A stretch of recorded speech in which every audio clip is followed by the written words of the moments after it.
গত এক সপ্তাহে সৌদি আরবে বৈধ অবৈধ মিলিয়ে আটক করা হয়েছে প্রায় 20,718 জন অবৈধ বৈধ প্রবাসীকে, যারা সৌদি আরবে ইকামা ছাড়া কাজ করেন এবং যারা কুফিলের কাজ না করে বাইরে কাজ করেন। আপনারা আরও সাবধান থাকবেন, আরও সতর্ক থাকবেন, কারণ এই মুহূর্তে সৌদি আরবে প্রত্যেক জেলায় বা প্রত্যেক শহরে মোটামুটি চেকিংয়ের পরিমাণ বেড়ে গেছে। ভিডিওটি দেখতে দেখতে আপনার এলাকায় বর্তমানে চেকিংয়ের অবস্থা কেমন অবশ্যই এই ভিডিওর কমেন্ট বক্সে কমেন্ট করে জানিয়ে দেওয়ার চেষ্টা করবেন, আপনার এলাকার নামটি উল্লেখ করে।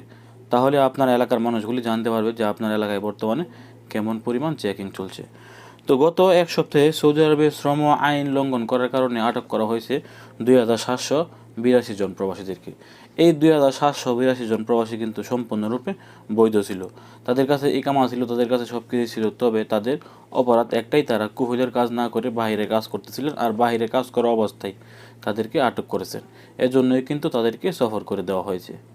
তো মনে রাখবেন, সৌদি আরবে আপনারা এক কফিলের লোক হয়ে অন্য জায়গায় কাজ করতে পারবেন না। তারপরও অনেক প্রবাসীরা ছোট মুআসাসায় কাফালা হয়ে তারা বাইরে অন্য কফিলের কাজ করেন নিজের কফিলকে ফায়দা দিয়ে।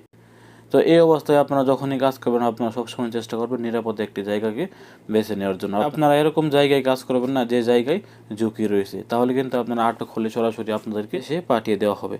এবং গত এক সপ্তাহে একামার মধ্যে সমস্যা থাকার কারণে সবচেয়ে বেশি প্রবাসী আটক করা হয়েছে। 13,248 জন প্রবাসীদেরকে আটক করা হয়েছে, যাদের ইকামার মধ্যে সমস্যা ছিল। হয়তো তাদের ইকামা হুরুপ ছিল, হয়তো তাদের ইকামাতে আগে ফাইনাল এক্সিট লাগানো ছিল, তারা দেশে যায়নি, অথবা তাদের সাথে কোনো প্রকার ইকামাই ছিল না। এই সমস্যাটা কিন্তু অনেক বেশি, এবং এই সমস্যার কারণে বর্তমানে গত এক সপ্তাহে আটক হয়েছে সবচেয়ে বেশি, প্রায় 13,248 জন প্রবাসী। তো আবার বলছি, যাদের ইকামা এক্সপায়ার, বর্তমানে সৌদি আরবে মোটামুটি চেকিং চলছে। আপনারা আরও সাবধান থাকবেন এবং আরও সতর্ক থাকবেন।